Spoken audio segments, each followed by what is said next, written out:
I've got to sign my name. It's got to be signed Angela Geraci.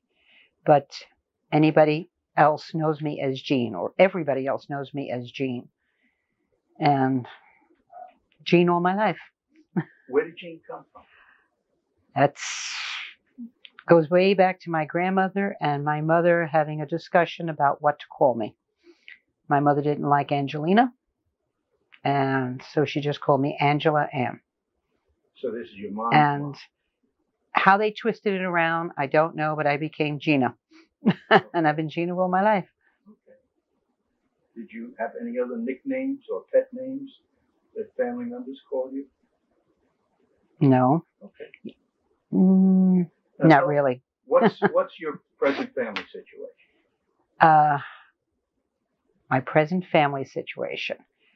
I'm married to Jim. I have 3 sons who are all married. I've got Nicholas, Louis, Jim, married to Claire, Jamie, and Regina, in that order. 7 grandchildren, and you're driving me broke. Is everybody here on Long Island? They're all on Long Island, yes. And do you have much of an opportunity to see the grandchildren? When I'm up, because at this time I do reside in Florida. My legal address is Florida. I come up whenever anything happens, whether it's a confirmation, communion, wedding, funeral, and I want some time. Used to be for the holidays. Won't be for the holidays anymore because I don't like the New York winters. So we go back to Florida. Maybe I'll just come up for the summer, really be a snowbird. Tell me about your own children, Jean. The personalities, how they are the same, how they differ. They're my pride and joy. What are some of the qualities or talents that you've seen evolve in each one of them? Okay, we'll start. Nick is the oldest, and he's always, I'd say from the age of about 13, 14, he wanted to go into special ed. And he worked with a woman by the name of Fran Foreman. He worked for the town. He did that in the summer. He went to school, went to college, special ed. Then he came to Brentwood, and he became a teacher, special ed teacher. He went to Brentwood. He worked for Howard Brodsky. They didn't seem to, eye to eye, they weren't. They did things differently. And from there, he says, well, if I can't do it with special ed, which he loved, he went into guidance. Took some more credits, went into guidance, and he has gone on for I don't know how many years now, and he became his chairman, director, coordinator of guidance for the Brentwood School District. So that's Nick. Is he your oldest? He's the oldest. Louis went on to college. So he wanted to become a chef. And then he realized being a chef is a 7-day, 24-hour-a-day job. And he wound up working for the town of Islip instead. He's been with them for over 20 years and just can't wait to retire and go to Florida because he loves it down there. So that's what he's looking forward to. I'll bet you are too. Yeah, if he was down there now. Going to be a lot older. I'd say he's got a good 5 years, Okay. 5 to 6 years to go before he could retire. And Jimmy is the youngest. He has 3 children. The other 2 have 2 children each. He has 3 children, and he lives in Bayport. He went to the Brentwood Schools District. And his name would be? James. And he's now teaching. In fact, this year he got his tenure. So we know I can breathe easily now. But he's going on, and he's the freshman center, and he loves it. What about all the grandchildren? They go from 7 years to 19 years. And they're a handful because I'm from the old school. You do as I say, not what you want. It's what I want. You have some strong-willed kids among the group there? Well, they are so far as their parents are concerned.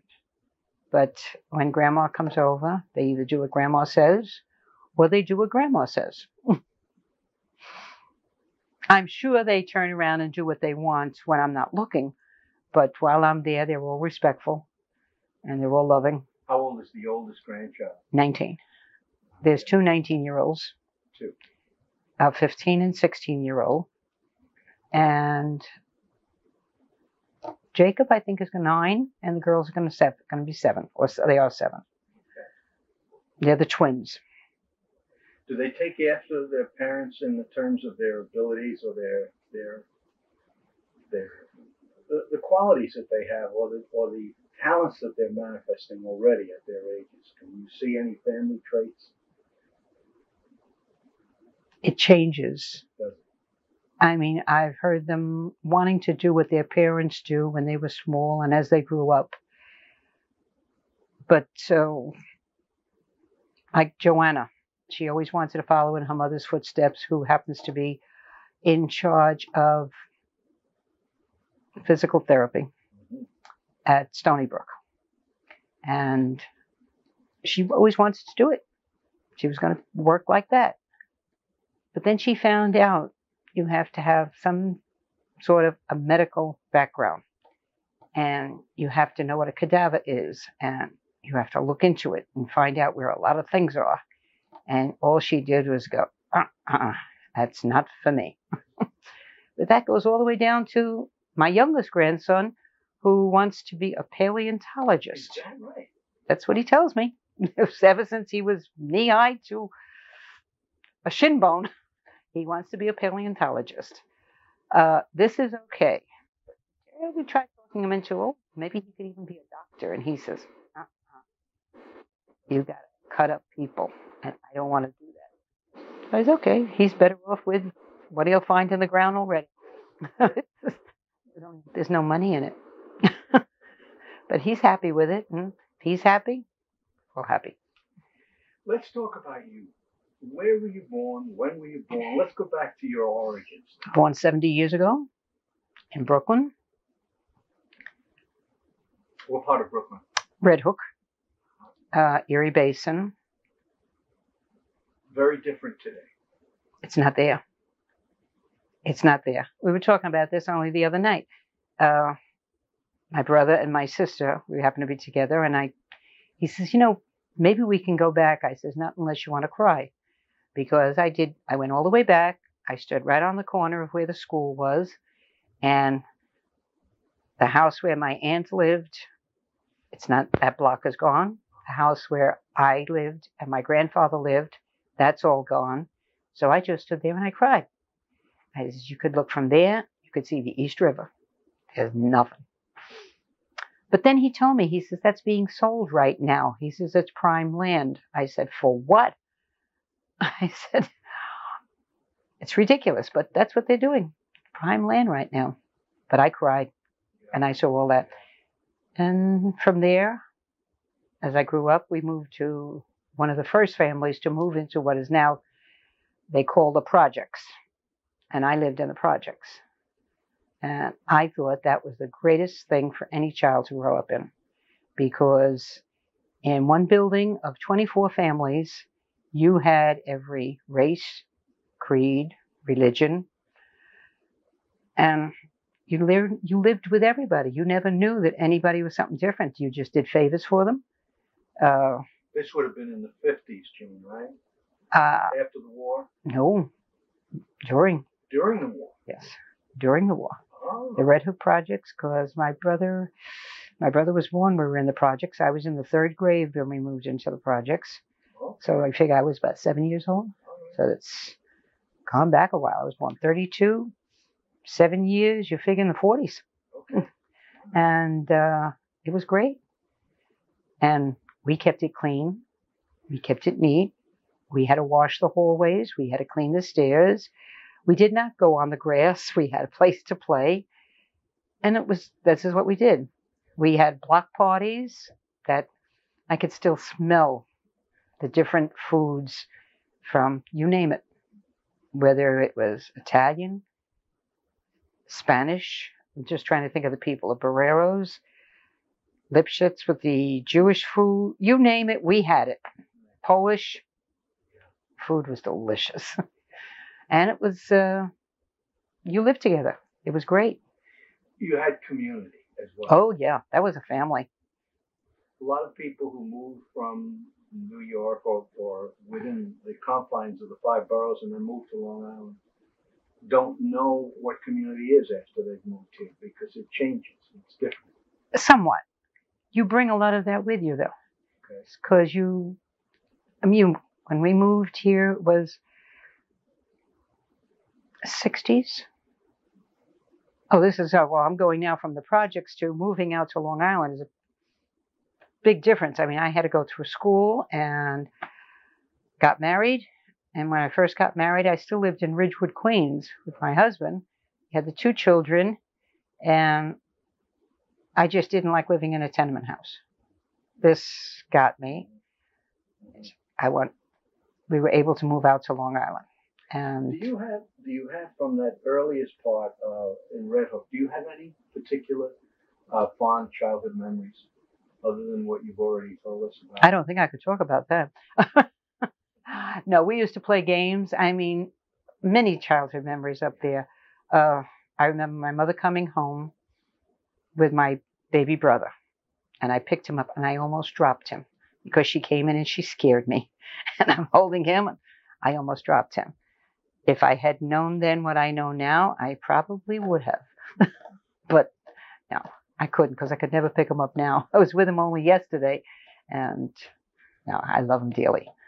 But just growing up, the many different things that we had it all. We had a pool. We had a playground. We had, and everybody knew each other. It was beautiful. I mean, you couldn't get into too much trouble because everybody knew you and everybody knew your family. So every adult we respected. I mean, we had our friends and we had our quarrels and we had different things like that. And we were all naive. Did you have freedom as a child? Could you move around? As long as I was in that neighborhood. In the neighborhood. Oh, yeah. You couldn't at some point, did you take the subway or were you then grown? Once I started high school, then I was able to go to Manhattan. School I went to, I had to take a bus. It was Bay Ridge High School, and that was a difference. Yes. So I had to travel there. Other than that, when we were in the projects, the only place I could go was from there to my grandfather's house. And that was a nice walk because Mom and Dad had to work. And we'd go to Grandpa's, and he'd be out that window and watch us coming around, and we'd wave and make sure we got there on time, or we knew it. But once I grew up and I was able to, because I watched my brothers and my sister as Mom and Dad had to go to work. Ah, I see. And that's one reason why you live in the projects, because there's not that much money. Yes. So we were there, but like I said, everybody was a family. And everybody watched out for each other. We each watched out for each other. Now, after you left Red Hook, you moved to... Let's see. From Red Hook?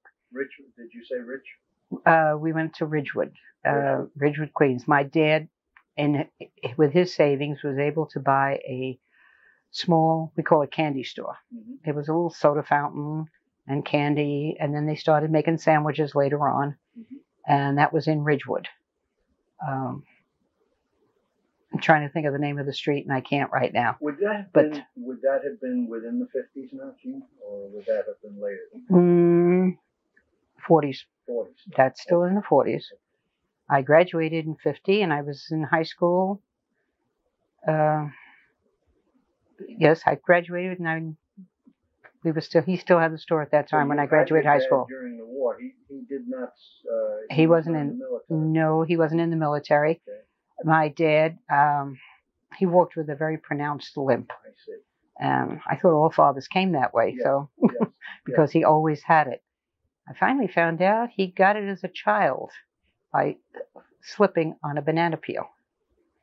And you figure that had to be, 1900,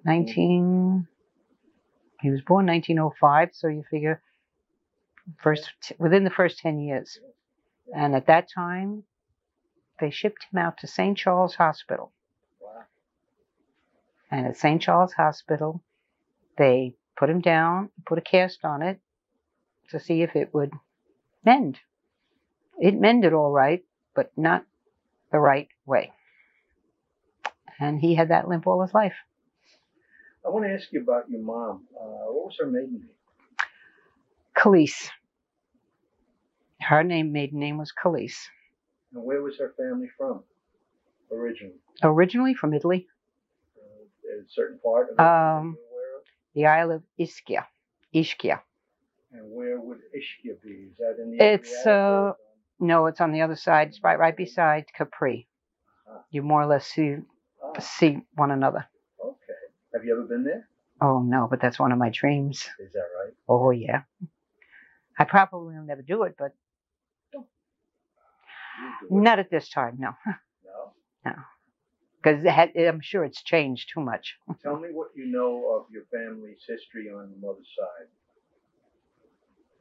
Their history? Other than coming from Italy? The family story, whatever there is to tell. Well, with my grandfather, he was a dream. He could be anybody's grandfather. He was just a lovely, lovely person. He was very lenient. I knew all four of them. Oh. Yeah. My mother's side was very, very lenient. My father's side was very strict, and so was my dad in growing up. But my mother's father was in the Italian Navy, and I know he traveled a lot, and he got in a lot of trouble. But I was never allowed to listen to the stories because that was only men talk, and we had to move. So all I could do was visualize what they were talking about. Not visualize, just surmise what they were talking about. But he was my grandfather, and I don't believe any of that. And that was my grandmother. She was sickly with arthritis. I know she went back to Italy with my mother and my uncle Paul, for the waters. And I understand that the waters on this island are supposed to be healing. They were back there until it was time for my mother to go back to school. No, to go to school. Because she must have been 5, 6 years old, and they came back so that she can go to school here. Because she had to make sure she learned English, and as she learned English, she taught Grandma, Grandpa. Oh, yeah. This was the language of this country, and this is what they did. And it may be something we should do today. But I can only argue about it. And I got in a lot of trouble many times at school for that. But that's beside the point. What did your mother enjoy doing, as you recall and remember her? My mother worked a lot. She worked she had to go out to go to work. And then I know she did homework. We used to do beaded bags in order to make money. Those bags were gorgeous. I wish I had some of them today. But my mother and father worked all their lives. So she didn't have too much leisure time then. She was busy most of the time. My dad made it a point of taking us away at least for a week every summer. And we would go up to the Catskills. And it was just relaxing. It was a family place. It was very relaxing. And when you're in the projects and you're with a large group like that, to go out to the country it's fantastic. Did you go up to the Catskills with other families from the projects? No. Okay. We went sometimes with other relations, but most times it was just us.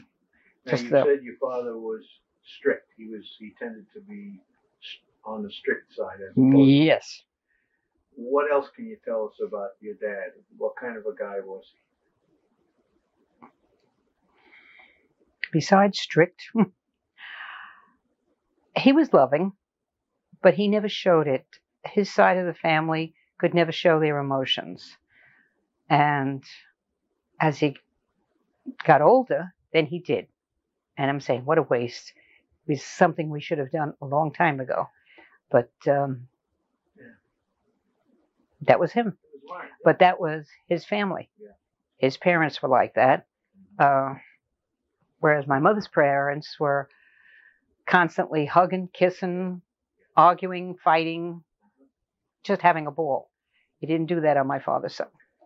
So he was brought up that way, and that's how he was. But I have to say, even with all the strictness, as I grew up and I couldn't do certain things, I kind of say, thanks, Dad, now, because I see how it is now, and I'm strict with I was pretty strict with my boys, and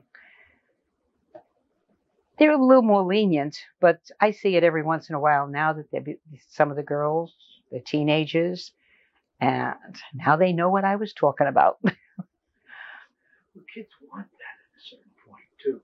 They want you to set boundaries. They do? They may not sound like that. No, they don't sound like it. No. Provide security. Yeah. But I think the whole thing is just the idea of the whole family. And there are other families. There are mothers, because I had the boys, so all there were other grandparents. They were all basically the same way, and we all became one bigger family. When your father had the store that you mentioned for a while, and then what happened? Did he sell that, or did he? Oh no, he sold that. He bought a house on 49th Street and 4th Avenue in Brooklyn, and I met Jim when I was at the store. We were at the store because he comes from that area, and that's where I met him. And then we moved, and he just had to travel back and forth if he wanted to see me, and he did. Is that Sunset Park? That part of Brooklyn? Where would that be? 49th Street. I'm trying to think. 49th Street. What community? 4th Avenue. I really don't know what they call it. Okay. I'm not sure. All right. You had a large extended family, did you, or was it a pretty small family outside of? I'm not talking just about you. Your aunts, uncles. Brothers. I'm talking about aunts and uncles. My mother's side, there were 3 boys and a girl besides herself, so that was 5 in that family. My father's side, for as many times as he told me, I think they were children coming out of the woodwork, but I only remember 3 of them. Okay. And they were at the least was 13 children. Now, were those and I don't remember them. All here? Had they all? They were all here. They were all here. I mean, my grandparents were born in Italy. My father's side, they came from Naples, but I think most of the children were born here because my father was the oldest, and he was born here. I take it you haven't been to Naples either. No. Okay. But someday I'll see it from someplace. Where were you in the birth order? You were the oldest. I'm the oldest. Do you think that affected the way you became who you are today, being the oldest? Yes. How so?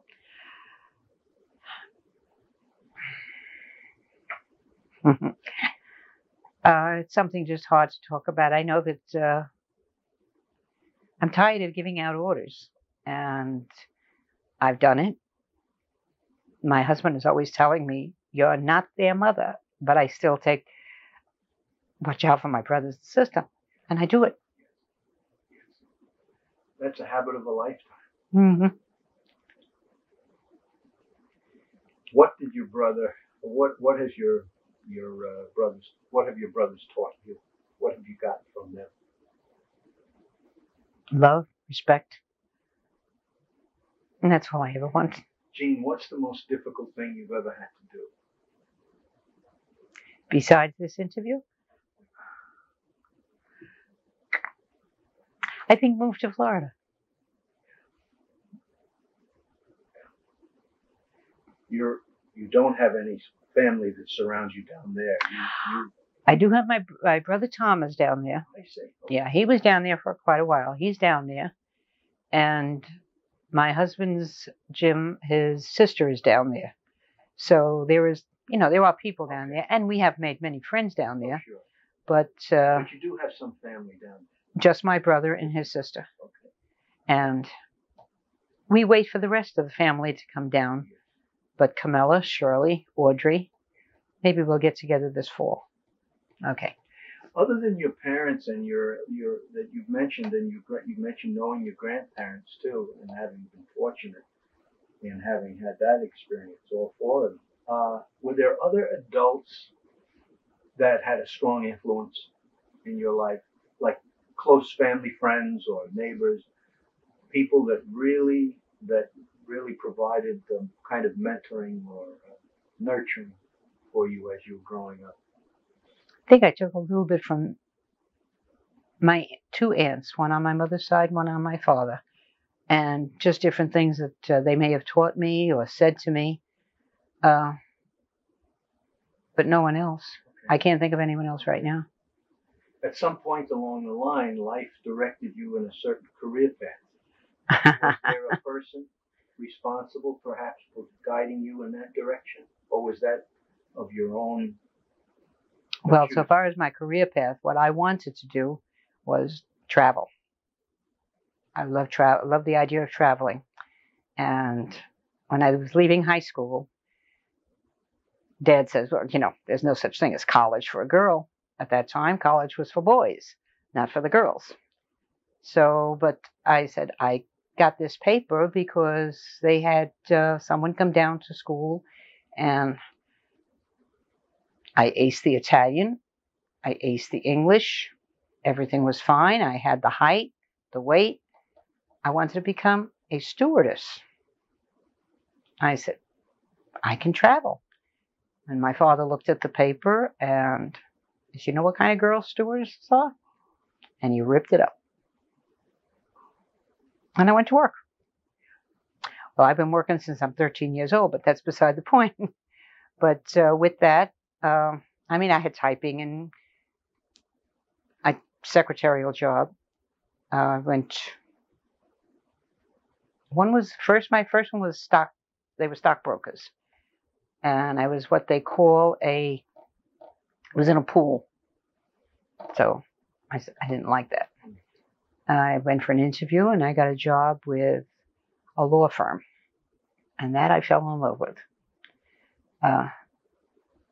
And when I was all ready to go to court and become a court stenographer, I got pregnant. And Nick came along, so yes. Didn't do that. Life is full of interruptions. Oh, yes. And interruptions come first. They do. But I found law. I'm saying, if I could do it all over again, I'd go, make sure I go into law. I thought it was a fantastic field. And he called me in one day and told me that, they were going to get a new receptionist. And I thought I was fired. But it was only because he wanted me now to learn the machine and all my steno pad. And he was going to take me to the court. And I was so happy. But then I had to go back and tell him I was in a family way. Yes. But I stayed until just before Nick was born. Lewis came 2 years after that. Jimmy came along 6 years after that. And he must have been about 4 years old. Yeah, I'd say between 4 and maybe 5. And we had the house in Brentwood. And this was 1966. Mm-hmm. We moved here in 62. 1966. Things were getting a little tight. My husband worked for an insurance company in the city. And the house that we bought, weren't sure we were going to be able to keep it. Things were really getting tight. I said, well, I'm going to go to work. So my sister happened to live right behind me. And she watched my son while I went for an interview. And Mr. Morrow, first person I ever met in this district, her name was Virginia Daytree. And she'd said, okay, she had me speak with Mr. Morrow. And after that interview, he sent me over to the North Junior High School. I forgot the name of the street it was on. I went up to North Junior High School, and they needed somebody, a clerk for the library. And that's where I met Helen Gray. And Helen taught me all about a library. And she said, but we're not going to stay here. I'm going to teach you because you and I are going over to East Junior High School. It will be completed for the next school year. I got this job in February of 66. September of 66, we were in the East Junior High School. I had to work that summer because all the books were coming in, and we set up the library. And that's how I started with the district. And it was part-time, full-time, all the time. And the principal in the building at that time? At North Junior High was Mr. Maroka. East Junior High was Mr. Pittman, George Pittman, with Tom Marcello and Ed Murphy. They were the two assistant principals. And I was in the library, I'd say for about, a year or so. And then Tom Marcello asked me if I'd like to come down to the front office. So I said, okay. I started working downstairs in the front office. Mr. Pittman left, George Pittman. How long it was there? There's a lot of garbage going on that I refused to listen to, get involved with, did my work. Mr. Pittman left, and Steve Howland came in. And it was Steve, Tom Marcello, Ed Murphy. And it was Joe Silva came in. I'm just trying to think who else was there. Marty Efron. He was also there. And I worked with all of them. I loved being in the building. I loved all the teachers. I loved the children. And the bad part of it, when I started, I want to take some of them home, but you're not allowed to do that. But it was great. I didn't like when they spoke or used foul language, I should say. And I made it known I don't like it. And when I worked with Joe Silva as Dean of Discipline, I had quite a few. They would leave me alone with the kids, and I'd be in there with the kids. And we would have nice conversations, and I'd tell them about what's right, wrong, and everything. And I have to say that Brentwood taught me a lot. I never realized that not everybody has dinner at 5:30 with the whole family around the table. Not everybody has a mother, a father, aunts, uncles, grandparents. I have a lot of uncles.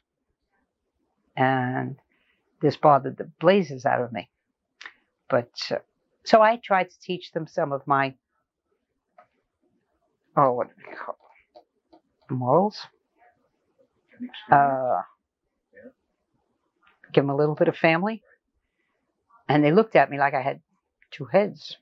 And sometimes, well, one particular thing, young girl, tiny little thing. She come and she was in there. She was being disciplined for whatever reason. I don't remember. She come, but she started foul-mouthing. And I didn't go for it. I just grabbed her and I pushed her in the seat. And I says, you are in trouble. You touched me. She got out. She got up. She left the building. I tried to get her. Joe Silva was there. No, I'm sorry. Tom Marcello was still there. And little Debbie ran out of the building. And I'd say within about 10, 15 minutes, she's coming back with her sister. Her sister is, I'd say a head and a half taller than I am, and that much wider. And she came in, and God bless Tom. He says, you're on your own now, Jean. Thanks a lot. And she comes in and she says, you touch my sister? I says, I did push her back in her seat, yeah. I says, she says, why? I says, didn't Debbie tell you? She says, tell me what? I says, Debbie, tell her what you said to me. Debbie wouldn't say anything. I says, and I can't say it because I don't use that language. I've never used it. I have no intentions of using it. You ask Debbie. So Debbie says, well, and all I saw was a hand go out and hit Debbie. And I said, there are good people. She She never cursed in front of me again. That was one.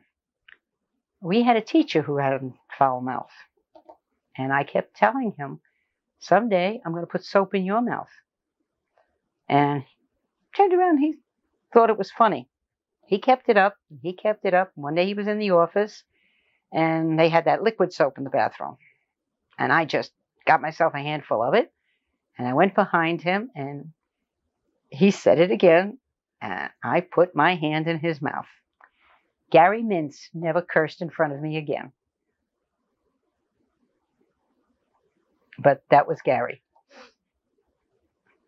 God, the names I can remember.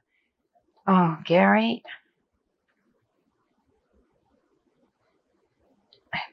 They're all over the building now. Just, I'm curious, when you left East Junior High, at what point? Well, there's a story. I come back from vacation. It was in the summer. And Steve Howland came in and said, Jean, from now on, you're going to do attendance with your regular job. So I turned around and I said, I'm in this office as a secretary. I'm a front office girl. I do Dean of Discipline work. You want me to do attendance? He says, yeah. He says, Ginny Glinka was in charge of attendance at that time. He said, she's moving on. She was going somewhere else. So I says, Ginny had a full-time job as secretary of attendance. I said, if that full-time job and my full-time job and the other little things you've thrown on me, I says, don't you think it's a bit much? He says, you can do it. I says, no. He says, you have no choice. Don't tell me I have no choice. Just so happened that there was an posting from Human Resource. They needed a girl up at the administration building. And I applied. Down deep, I never expected it. Down deep, I really didn't want it. I was happy and very content where I was. I knew what I'd had to do, and I knew how to deal with everybody. Mr. Howland knew I'd sent the paper up, and all he told me is, I just got a call from Mr. DiPietro. You'll never get that job. I says, why? He says, well, he wanted to know about you. I said, okay. I said, what'd you tell him? I says, what could I tell him? What could you expect? You're Italian. I got a call from Mr. DiPietro. I was hired. I went in and I says, thank you, Steve. That was the best thing you could have said. And I went up and I was hired for George Mann. It was George Mann's secretary at that time. I can't say how many years it was because he wasn't there that long, about a year or so. And there were 3 or 4 of them that, I guess that was part of the cutbacks. He had gone. I'm trying to think. Dave Holt was still there. I worked with Dave Holt. And I think it was maybe around that time that Les Black, Mike Fasulo came to that building. And they were upstairs, down. They were all over the place. And Mr. D called me up. And he told me I would be working with Les Black. And I can't remember what year it was, but Les Black was upstairs. I was downstairs. This is in the old administration building. So I had like an intermediary. That was Mike Fasula, who sat right in front of me, and Dave Holt. But even there, we all worked for each other. Everybody knew what everybody else was doing. It wasn't until we went into the new building and we hit the 3rd floor that everybody had their own job. And I didn't like it. I thought everybody should know what everybody else was doing. I'm not talking about taking over a job, but when anybody's out, you can help. If you want to answer a question for somebody that came in, you should have some knowledge. But I miss that school building. Mr. DiPietro's sudden leaving marked a before and after point in the district in many ways. Mm-hmm. it was a traumatic event in the district's Yes, life. it was. Not just in his own family life. I mean, his family, of course, was impacted enormously, but it affected all of us. I'm going to take you back, if you don't mind, unless you wanted to say something on it. I want to take you back because you mentioned it, but you didn't discuss it any. What was your first paying job? My first at 13. paying job? Yeah, you said you were 13 years old. Well, I was always a big girl. And I had a cousin by the name of Jean. And we went out and somebody told us we can get this job. It was in Manhattan, right around the corner where Little Italy is. It was a popcorn factory where they had those round discs of caramel popcorn that would come on a conveyor belt, and we had to pick up 5 and put them in this little box and shove it through this machine that cellophane wrapped it. And that's what we did one summer. Oh. And that was my first paying job. No, you were 13. 13. But you're supposed to be 16, have working papers. We got away with it. We worked. But that was my, oh God. Yeah. Right now, do you consider yourself a morning person or a night person? They talk about larks and owls. What are you? Oh God, I could be whatever you want me to be. Okay. All right.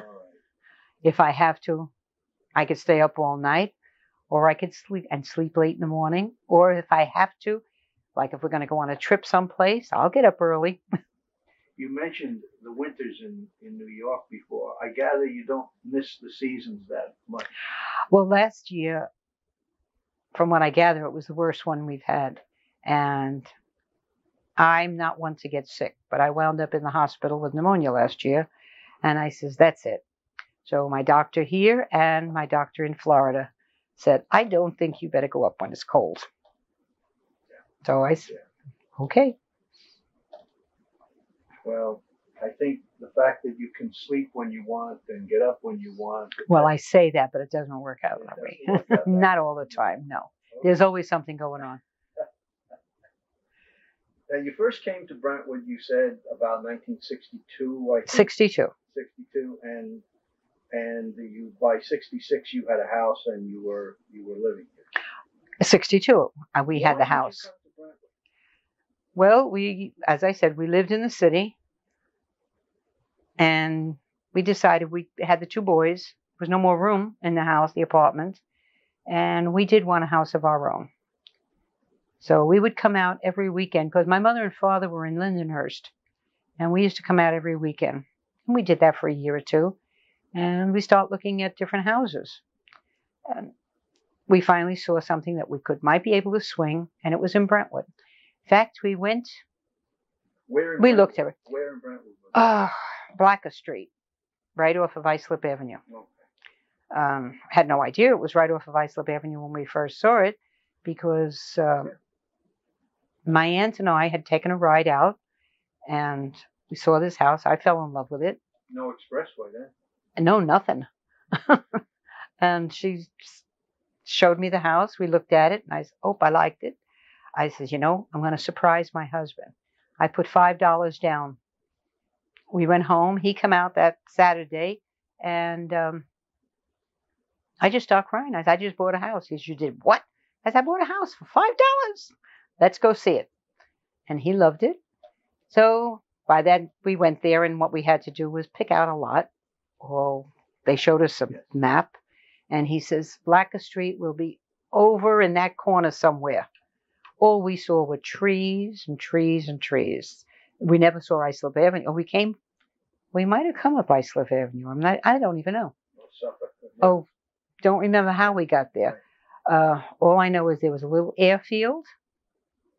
There was a farmer who had this small plane, and this is the area we were going to have our house in.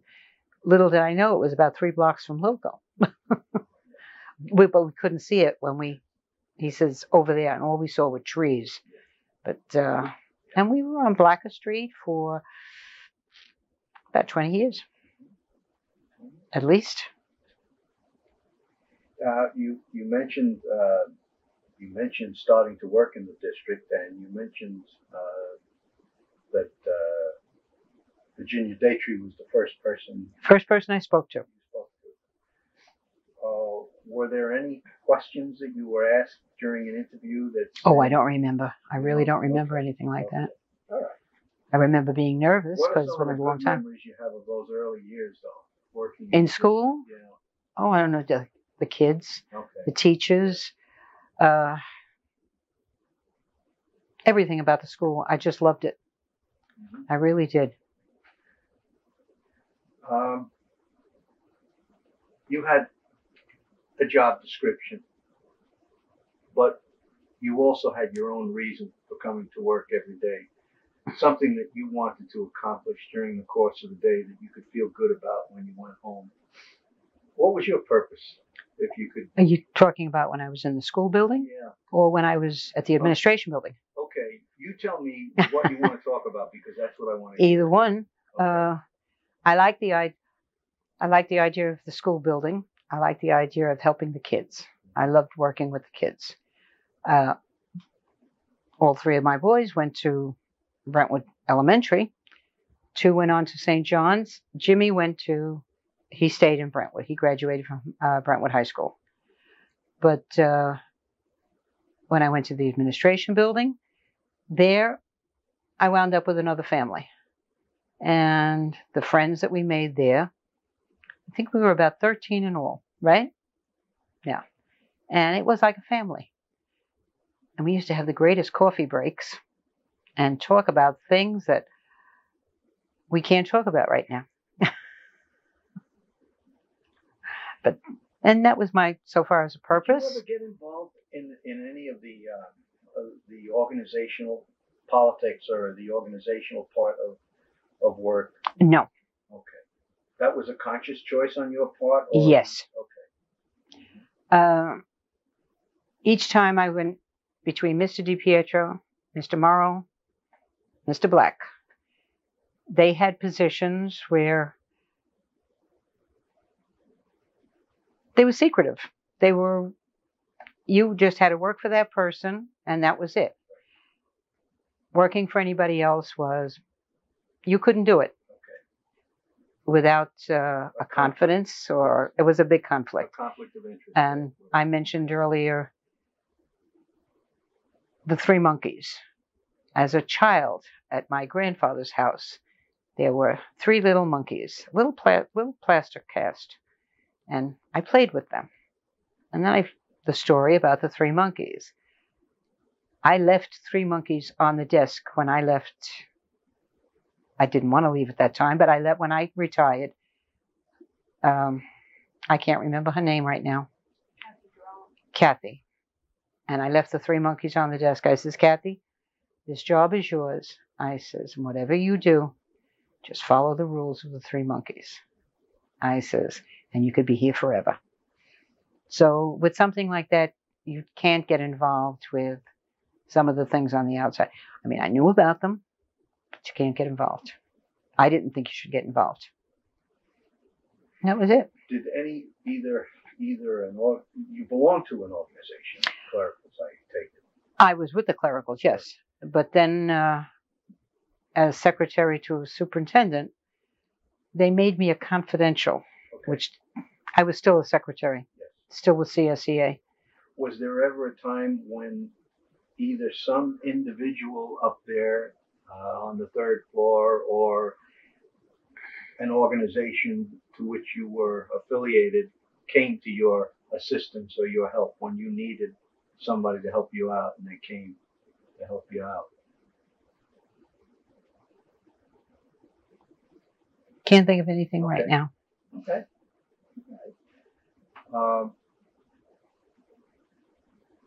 Well, there are lots of people we've known. Some of them were real characters, some of them lovable characters, some of them slightly less than lovable. But to remembering the good things and the good stuff, is there anything that comes to mind about people that you've met along the way, or events that were a part of your life along the way, stories that you could tell us a story or two? There are a million stories, but to have to pick out any one particular one, I'd need somebody to help. Okay. All right. Give me a clue. Yeah, give me a... point you in a direction. Okay. You can talk about my extended family. Sure. Well, it was, besides Camilla, Adrian, and Eileen, there was Mary, Alice, Audrey, Ginny, Shirley, who? Angie. Oh, Mom was there. Mom was our matriarch. That was it. But we had a group, and we really enjoyed each other. We did a lot of things together, and we still do. I was going to say, that didn't end when you left Brentwood. No. The connections had survived. With some of us. With some. Yes, okay. Because there was who's moved far away. Who is no longer around. That's another thing that you have no control over. Well, I think Mom is the only one who's no longer around. Yeah. Ginny is still working. I believe she's still working. Angie's still working there. Alice is. Mary, haven't heard from her. She just moved away, and we just haven't heard from her. There are sisters, and there are sisters. What I think you said you retired in '95. Yes. Okay.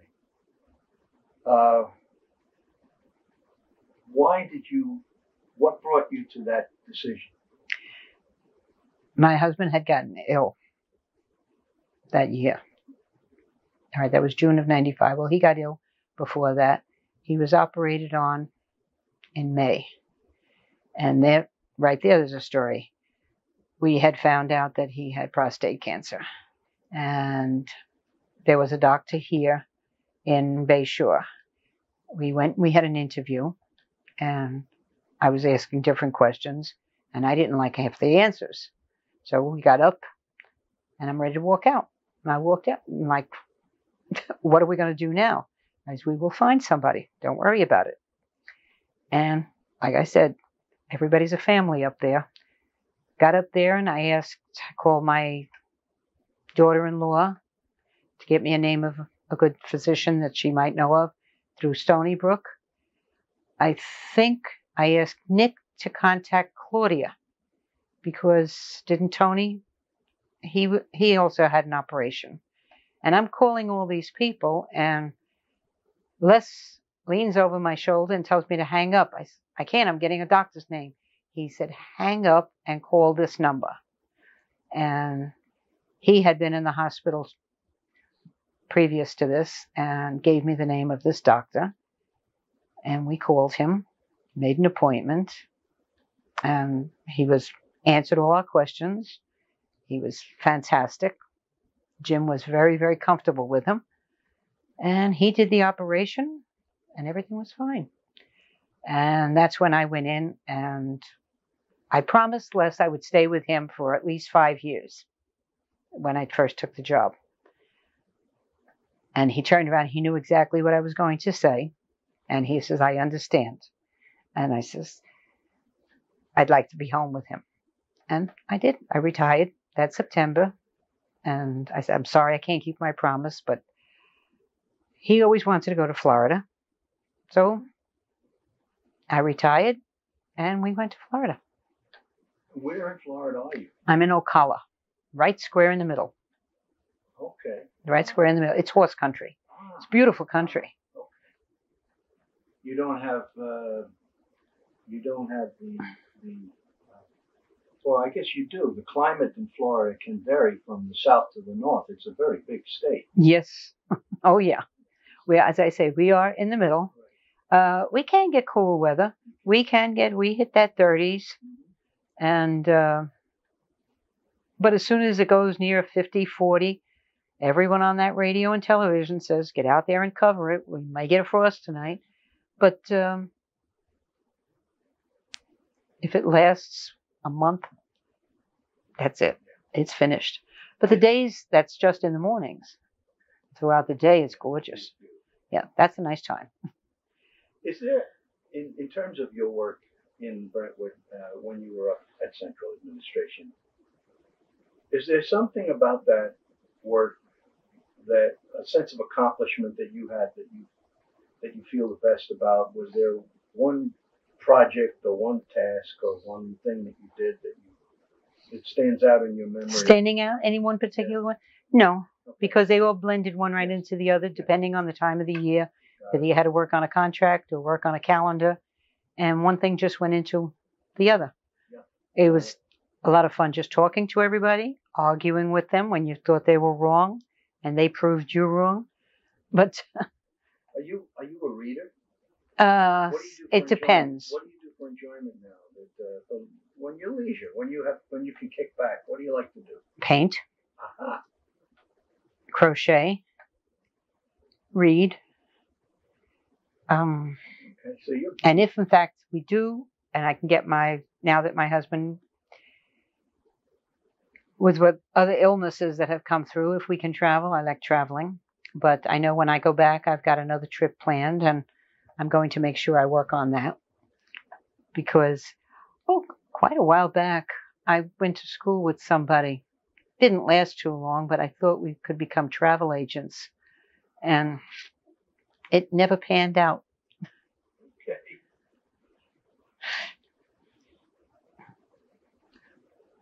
You mentioned that earlier that if you had certain decisions to do over, you would have done a lot more traveling.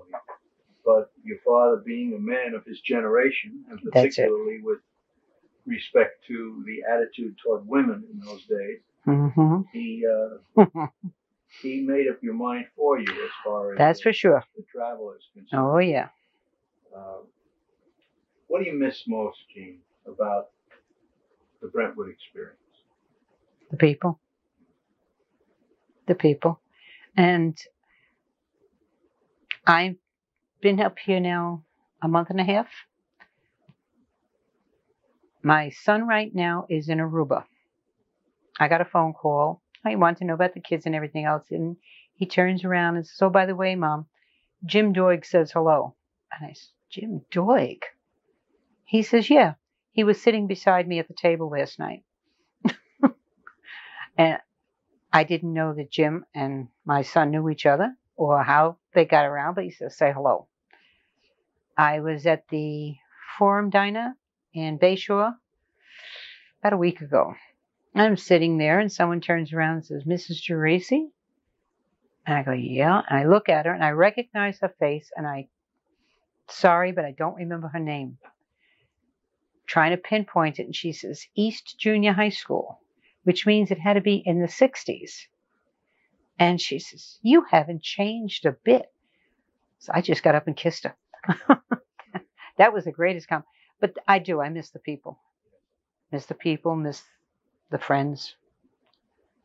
And that's what I miss. Where would you have been in 1983? In 83, Administration building. Was it the old building? Yeah. Yeah, okay. I asked that because that was an event in East Junior High that year that impacted many of the people who were working in the building at that time. Like Peggy Delbenny's classroom was one of the that was when Bobby Wicks came in and took over the school. So another milestone in the district experience. When you mentioned Peggy Delbenny, that was at the East Junior High School. Yes. Frank Carnesi. I'll remember the names. Frank Carnesi is the one upstairs, up in my library.